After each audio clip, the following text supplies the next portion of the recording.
This is the true account of a man whose supernatural strength could tear apart lions with his bare hands, topple armies, and bring down entire buildings.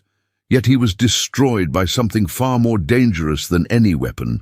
A story so dark, so twisted, that it reads like a psychological thriller. This is the story of Samson and Delilah.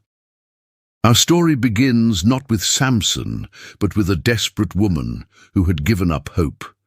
For years, she and her husband had prayed for a child. Then one day, a stranger appeared at her door. But this was no ordinary visitor. Ancient texts describe him as an angel of the Lord, a messenger bearing impossible news. Our story begins. There was a certain man of Zorah, of the family of the Danites, whose name was Manoah, and his wife was barren and childless. The Lord's angel appeared to the woman and said to her, "See now, you are barren and childless, but you shall conceive and bear a son." Judges chapter 13, verses 2 and 3. "Now therefore please beware, and drink no wine nor strong drink, and don't eat any unclean thing. For behold, you shall conceive and give birth to a son, a Nazarite to God. From the womb he shall begin to save Israel out of the hand of the Philistines." Judges chapter 13, verses 4 and 5. There was just one condition.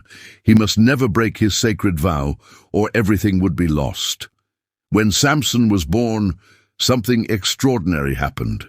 The child grew, and with him grew a power that defied explanation.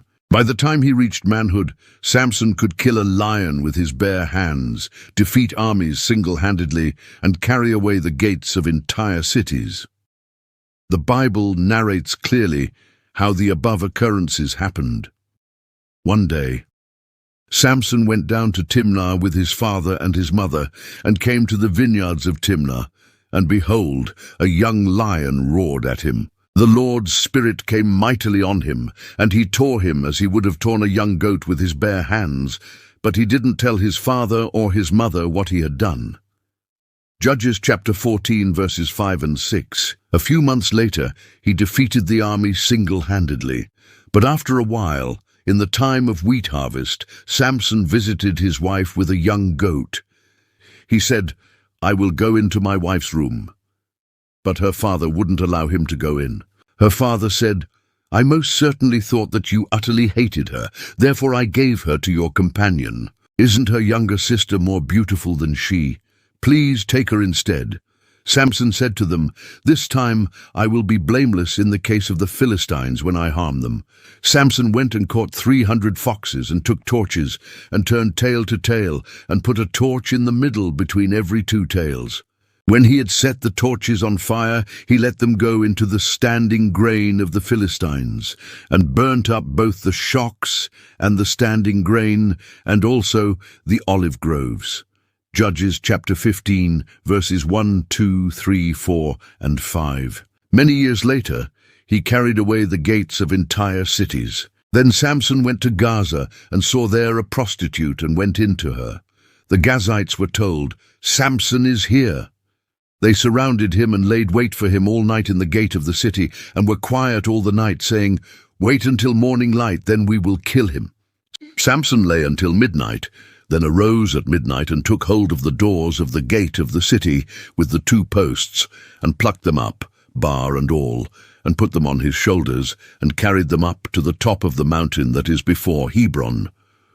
Judges chapter 16, verses 1, 2, and 3. But here's where our mystery deepens. What exactly was the source of this impossible strength? Was it truly divine, or was something else at work? As we dig deeper into Samson's story, a disturbing pattern emerges. This man, chosen by God to deliver his people, seemed drawn to the very enemies he was meant to defeat, like the burning of Philistine crops, triggering a cycle of violence that consumed everything in its path. Each victory seemed to come at a terrible cost. Then she appeared, Delilah, a name that would become synonymous with betrayal for thousands of years. It came to pass afterward that he loved a woman in the valley of Sorek, whose name was Delilah. Judges chapter 16, verse 6. But who was she really? The ancient texts give us tantalizingly few details. Was she a Philistine, an Israelite, or a spy? What we do know is this: the moment Samson laid eyes on her, his fate was sealed. The lords of the Philistines came up to her and said to her, "Samson is here. Entice him, and see in which his great strength lies, that we may bind him to afflict him, and we will each give you 1,100 pieces of silver." Judges chapter 16, verse 5.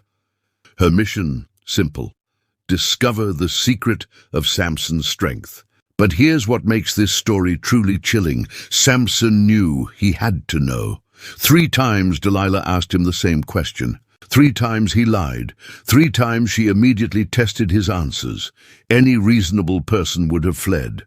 So why didn't he? What followed was a psychological game of cat and mouse that would make modern thriller writers jealous. First, Samson said to her, "If they bind me with 7 green cords that were never dried, then shall I become weak and be as another man." Judges chapter 16, verse 7. Then he said to her, "If they only bind me with new ropes with which no work has been done, then shall I become weak and be as another man." Judges chapter 16, verse 11. The third lie he said to her, "If you weave the 7 locks of my head with the fabric on the loom." Judges chapter 16, verse 13. Once more, Delilah followed his instructions exactly. Once more, Samson broke free. But here's the terrifying question that haunts this story.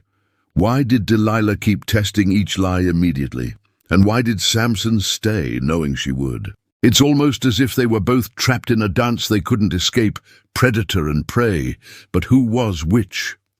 When she pressed him daily with her words and urged him, his soul was troubled to death. He told her all his heart and said to her, "No razor has ever come on my head, for I have been a Nazarite to God from my mother's womb. If I am shaved, then my strength will go from me, and I will become weak and be like any other man." Judges chapter 16, verses 16 and 17. Finally, worn down by Delilah's relentless questioning, Samson spoke the truth. His strength, he revealed, lay in his hair, the visible sign of his sacred vow. That night, she made him sleep on her knees, and she called for a man and shaved off the 7 locks of his head, and she began to afflict him, and his strength went from him. Judges chapter 16, verse 19. But the most bone-chilling detail comes next.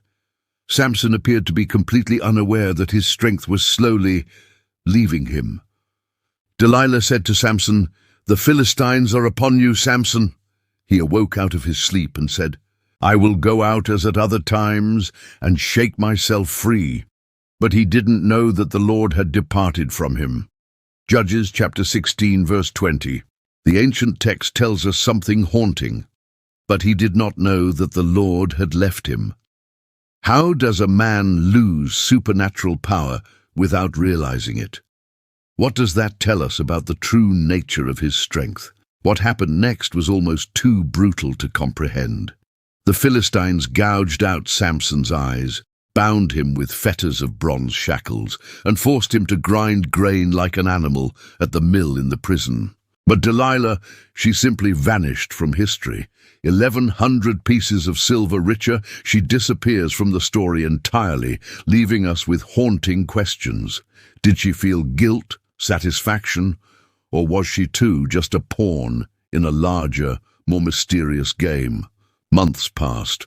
Slowly, Samson's hair of his head began to grow again after he was shaved, and with it, something else returned.